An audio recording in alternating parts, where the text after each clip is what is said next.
अब हम अगला प्रश्न शामिल कर सकते हैं। ये अगला सवाल पूछने के लिए गौरव दुबे पुणे से लाइन पर हैं। नमस्कार, बताइए। Hello sir. जी बताइए। सर मुझे एक मेडिक्लेम पॉलिसी चाहिए थी जी। मेरे लिए और मेरे दोनों पेरेंट्स के लिए। हाँ, जो पॉलिसी के फीचर्स ऐसे होने चाहिए जो हॉस्पिटल के जो प्री टेस्ट होते हैं, प्री एडमिशन टेस्ट होते हैं जी, या हम एडमिट हो या ना हो, तो दोनों कवर होना चाहिए सर। आप टेस्ट को लेकर मतलब आप चाह रहे हैं जो भी मेडिकल टेस्ट करवाए जाए उनके ऊपर कवरेज मिले, चाहे जो प्री टेस्ट जो है। अच्छा, आप ये बताइए, मतलब ऐसा क्यों आप सोच रहे हैं? टेस्ट मतलब क्या काफी कुछ ऐसी प्रॉब्लम टेस्ट होते रहते हैं क्या? हाँ सर। जी सर, कैसे होता है, मेरे पेरेंट्स जो है 50 इयर्स एंड अबव है। हाँ, तो उनको एनुअली 6 मंथ्स और एनुअली दोनों टेस्ट रेकमेंड किए है डॉक्टर में, तो इसी रीजन के लिए। अच्छा, ये बताइए, मतलब क्या कुछ सीरियस कोई प्रॉब्लम है या वैसे जनरल एक रूटीन टेस्ट होते हैं? हाँ, वही रूटीन टेस्ट के बारे में। रूटीन टेस्ट, रुंगटा साहब सिर्फ रूटीन टेस्ट के लिए पूछ रहे हैं, ये तो थोड़ा मुश्किल लगता है। खैर, कोई फ्री लंच नहीं होता, ऐसी कोई पॉलिसी नहीं है जो कंफर्म्ड खर्चा आपको दे ही देगा। अगर आप प्रीमियम दे रहे हैं उससे ज़्यादा अगर आप कंफर्म्ड तरीके से वापस लेंगे तो वो इंश्योरेंस कंपनी का दिवालिया निकल जाएगा। तो क्लियरली जो भी क्लेम्स हैं वो सभी लोगों के प्रीमियम मिलाकर फिर दिए जाते हैं। नॉर्मली जो टेस्ट्स हैं वो टेस्ट्स को इंक्लूड, टेस्ट के खर्चे को इंक्लूड जब किया जाता है जब टेस्ट के वजह से अगले 30 या 60 दिन के अंदर, डिपेंडिंग ऑन द पॉलिसी, उस टेस्ट के रिजल्ट्स के वजह से आप हॉस्पिटलाइज होते हैं, या फिर आप हॉस्पिटलाइज हुए थे और आपको रिकमेंड किया गया है टेस्ट करने के लिए, चेक करने के लिए कि इलाज सही हुआ है कि नहीं with in the next 90 days, या ऑब्वियसली हॉस्पिटलाइजेशन के दौरान अगर कोई टेस्ट हुए हैं तो उसका आपको रीइंबर्समेंट या भुगतान मिल जाता है।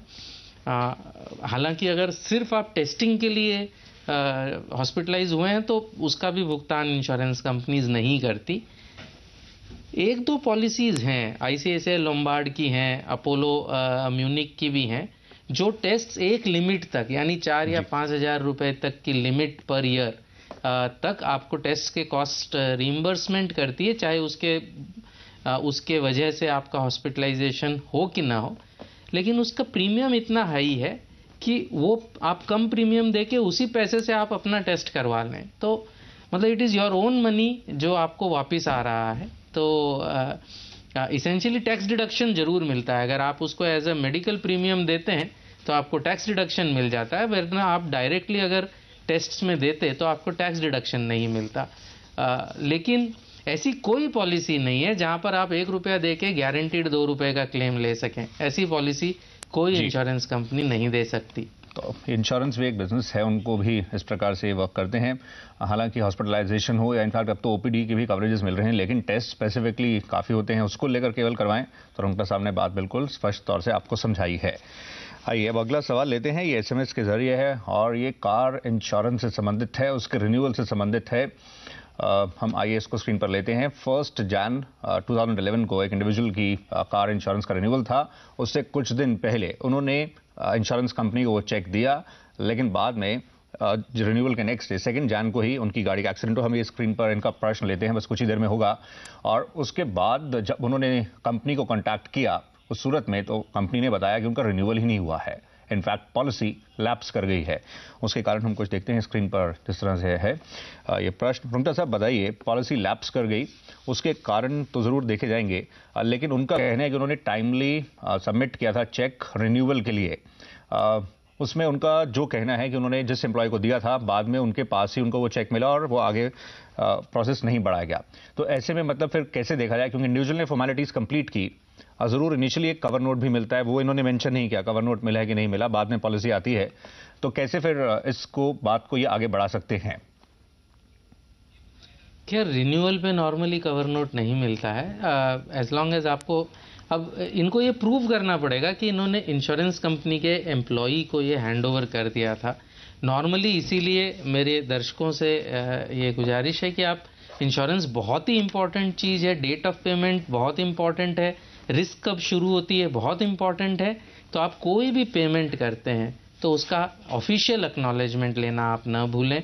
ये जो इनफॉर्मल तरीके से हम किसी को चेक भिजवा देते हैं बिना एक्नॉलेजमेंट के, बाद में बहुत दिक्कत होगी आपको। अगर इस दौरान जैसे इनके साथ हुआ, चांसेस बहुत ही कम थे लेकिन हुआ, इनकी 1 जनवरी को पॉलिसी खत्म हो गई, 2 जनवरी को एक्सीडेंट हो गया और अब इनको ये प्रूव करना पड़ेगा कि इन्होंने ये चेक हैंड ओवर किया था एम्प्लॉय को।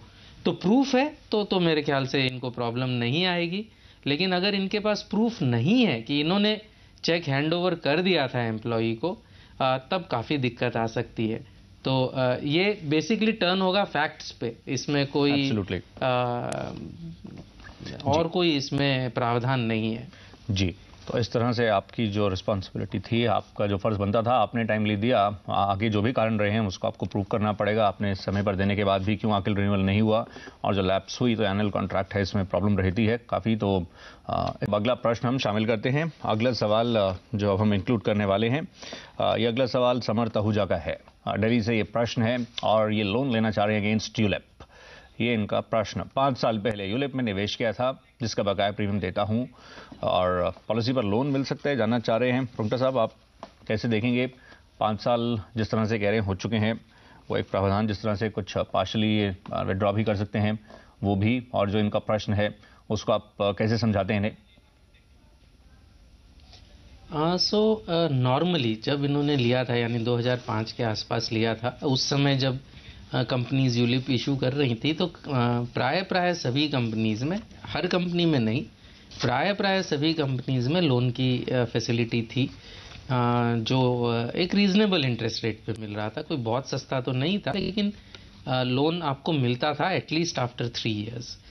तो चूंकि इनके 5 साल हो चुके हैं तो लोन इनको मिलेगा। कितना मिलेगा विल डिपेंड कि फंड की वैल्यू कितनी है और फंड क्या टाइप का है, इक्विटी है, डेट है, कि बैलेंस्ड है बेसिकली। बट नॉर्मली लोन मिलेगा। अगर आपकी कंपनी ऐसी है जो लोन नहीं देती है जी, तो नॉर्मली अगर अच्छी कंपनी है इंश्योरेंस की तो बैंक्स भी उसके सामने आपको लोन दे सकता है, और स्पेशली कोऑपरेटिव बैंक्स भी इसमें काफ़ी एक्टिव हैं। हालांकि उनकी ब्याज की दरें थोड़ी ज़्यादा होगी। और जैसा आपने ही बताया, पार्शियल विड्रॉल का भी ऑप्शन है जी आपके पास, क्योंकि 5 साल हो चुके हैं। नॉर्मली पार्शियल विड्रॉल भी आपको मिलेंगे। रुंगटा साहब, अब आखिरी प्रश्न हम शामिल करते हैं। ये आखिरी सवाल लुधियाना से है। जसमीत जी का ये सवाल है, लाइन पर हैं, बताइए जसमीत साहब, सवाल बताएं। क्वेश्चन ये है कि मैंने अच्छा मैडम है, ओके, यस मैम, बताइए प्लीज। नाम जसमीत है मेरा। हेलो, ओके जसमीत मैम, बताइए प्लीज, सवाल बताएं। मेरा 2007 में इंडोलमेंट प्लान लिया था। ओके, तो उसके बारे में पूछना चाहती हूँ कि मेरे को जो जिसने मुझे प्लान बेचा था, जो एजेंट था, उसने मुझे पेंशन प्लान करके बेचा था। ये पेंशन प्लान है। तो उसके लिए मैं 58,000 पर ईयर पे कर रही हूँ जी। अच्छा, जिस तरह से आप बता रहे हैं, आपको कुछ बताया गया, मतलब आपको कुछ मिस सेलिंग का मतलब हुई कुछ। हम आपसे ये जानना चाहेंगे, ये स्पेसिफिकली जैसे आप बता रहे हैं मई 2007 की बात है, अब जनवरी 2011 में आप सोच रहे हैं क्या किया जाए। इसमें एक फ्री लुक पीरियड भी होता है, 15 दिन का समय दिया जाता है। उसमें स्पेसिफिकली रहता है कि अगर आप पॉलिसी से संतुष्ट नहीं है, कंफर्टेबल नहीं है, तो कंपनी को रिटर्न भी कर सकते हैं। वो विकल्प आप उसके साथ नहीं बढ़े आगे? हाँ, नहीं, मैं सोच रहा हूँ उसके साथ आगे बढ़ूँ तो इसका मुझे फ्यूचर में कोई फायदा होगा? अरे चलिए, आपको राय दिलवाते हैं। रुंगटा साहब, समझाएं। खैर, ये प्लान को कन्वर्ट नहीं, शायद इनका सवाल ये था कि प्लान को कन्वर्ट कर सकते हैं क्या। तो कोई कन्वर्शन का तो कोई, अनलेस प्लान में खुद मेंशन्ड हो, और LIC के कोई एंडाउमेंट प्लान में कन्वर्शन इनटू पेंशन प्लान हो, ऐसा मुझे ध्यान नहीं आता, या किसी भी इंश्योरेंस कंपनी के एंडाउमेंट प्लान में मुझे ध्यान नहीं आता। तो बेसिकली अगर ये इतना चाहते हैं तो इनके सामने एक ही विकल्प है। 3 साल हो चुके हैं, इसमें सरेंडर वैल्यू ऑलरेडी हो गई होगी, इसको सरेंडर करके ये पेंशन प्लान ले सकते हैं। पेंशन प्लान सेपरेटली ले सकते हैं। सरेंडर करना इनके लिए बेनिफिट है कि नहीं जी, वो तो कौन सी पॉलिसी है, क्या सरेंडर वैल्यू है, ये देखने के बाद ही बताया जा सकता है। बट इसेंशियली कन्वर्शन नाम की कोई चीज़ इसमें नहीं होती जी। इसी नोट पर हम कार्यक्रम को वाइंड अप करना चाहेंगे। हर्ष रुंगटा साहब, थैंक यू कार्यक्रम में पार्टिसिपेट करने के लिए, धन्यवाद।